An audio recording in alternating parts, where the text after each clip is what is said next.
Madame la Présidente, chère Nathalie Gros, des contraintes d'agenda ne me permettent pas d'être avec vous aujourd'hui pour le lancement de cette 11e journée nationale des 10, comme j'en avais formé le souhait.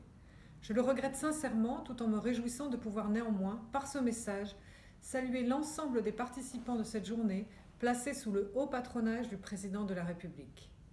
Votre fédération représente un interlocuteur important dont l'expertise est reconnue et mobilisée dans de nombreux chantiers destinés à améliorer la connaissance des besoins des personnes et la qualité des prises en charge. J'y reviendrai. Ma présence à vos côtés est donc naturelle et je m'en réjouis fortement. Cette journée du 14 octobre mobilise plusieurs dizaines de milliers de personnes partout en France. Parents, membres des diverses associations, regroupés dans la fédération, professionnels, thérapeutes, enseignants, chercheurs. Ils sont tous unis autour de l'objectif de faire progresser le repérage, le dépistage et le diagnostic de ces troubles invisibles qui affectent 3 à 4 millions de personnes. Les premières éditions ont permis de faire progresser à grands pas la cause de ces enfants et des adultes porteurs des troubles 10. Ces troubles cognitifs, spécifiques, comme les troubles du langage et des apprentissages qu'ils induisent, sont désormais mieux repérés, même s'ils restent invisibles. Dyslexie, dysphasie, dyspraxie, qui apparaissent au cours du développement de l'enfant et persistent à l'âge adulte, sont également mieux connus du grand public. Leurs connaissances scientifiques progressent aussi dans un même temps, au travers de chantiers de recherche prometteurs soutenus par la CNSA et tels par exemple l'expertise collective de l'INSERM. Elle devrait se terminer dans le courant 2018 pour dresser l'état des lieux des connaissances scientifiques nationales et internationales sur l'origine des troubles et leur accompagnement. À la faveur de ces progrès, de la connaissance, le dépistage doit encore pouvoir progresser, à l'instar de l'ensemble des troubles du développement, tant ce repérage précoce est crucial.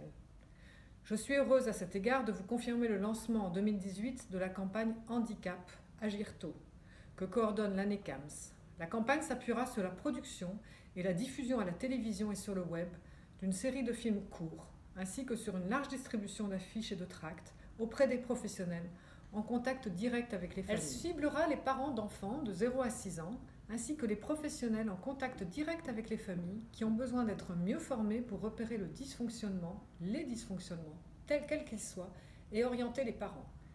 L'enjeu est majeur, car mieux repérer, dépister, diagnostiquer ces troubles peuvent faire l'objet d'une prise en charge adaptée pour atténuer leurs répercussions sur leur vie scolaire, professionnelle et sociale des personnes.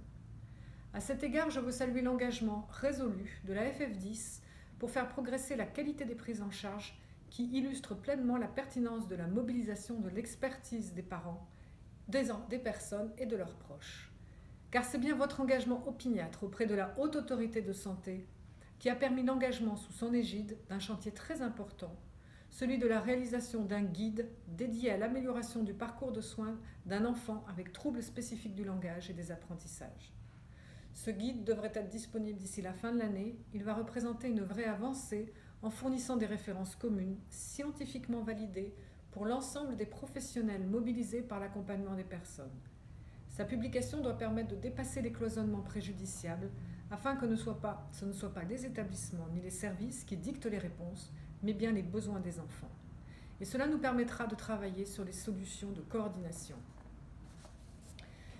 Ainsi, nous pourrons améliorer la formation continue des professionnels de santé.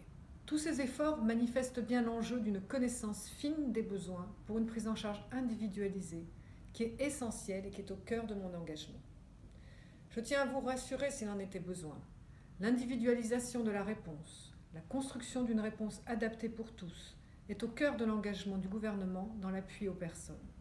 Il n'y a pas d'opposition entre l'individualisation des réponses et des parcours et l'approche inclusive qui doit conduire à valoriser l'amélioration du quotidien de l'ensemble des personnes en situation de handicap, sans distinction entre ceux-ci, comme le gouvernement a souhaité le faire lors de la réunion du comité interministériel du handicap le 20 septembre dernier. Il s'agit bien de tenir les deux fils d'une même problématique qui est au cœur de cette 11e édition de la Journée des 10. Comment individualiser les parcours des 10 pour mieux les inclure à l'école, à l'université, dans l'emploi, dans les loisirs. Oui, le handicap est bien avant tout une histoire individuelle qui bouleverse le cours d'une vie, d'une fratrie, d'une famille. Oui, elle appelle des solutions particulières pour permettre la réalisation du projet de vie de chacun. Et oui, elle implique aussi une mobilisation collective pour relever le défi d'une société accessible, fraternelle et solidaire, qui facilite la vie au quotidien au lieu de segmenter, qui rend possible au lieu de contraindre. À l'échelle gouvernementale, elle appelle la mobilisation de l'ensemble des ministres en charge, de l'éducation, de la santé, de l'emploi, de la recherche, culture, sport, comme illustré dans le CIH tenu sous l'égide du Premier ministre Édouard Philippe. L'amélioration du quotidien pour les enfants et leurs familles, c'est l'amélioration de la scolarisation. Vous connaissez mon engagement sur ce sujet. Avec mon collègue Jean-Michel Blanquer, nous nous sommes mobilisés dès notre prise de fonction pour fluidifier la rentrée, dans des conditions toujours aussi complexes.